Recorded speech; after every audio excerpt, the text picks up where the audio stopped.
এবং মিকি খুব সুন্দর করে খেলা করছে। মাশাআল্লাহ মাশাআল্লাহ। মিষ্টি মিকি,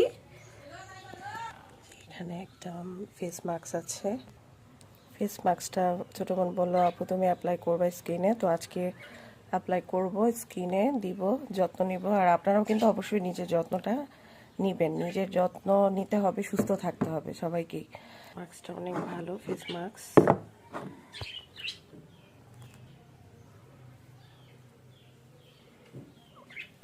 ফেস মাস্কটা অ্যাপ্লাই করা শেষ, আর একটু বাকি, তারপর আমার কাজগুলো আমি গুছিয়ে ফেলবো।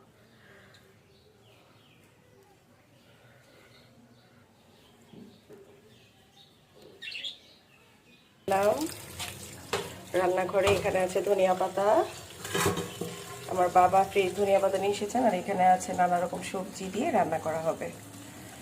আর এখানে সিম আছে, সিম আর বেগুন দিয়ে আলু দিয়ে একটা ভাজি বানাবো। আর এখানে টমেটো আছে, টমেটো দিয়ে কই মাছ দিয়ে ঝোল রান্না করবো।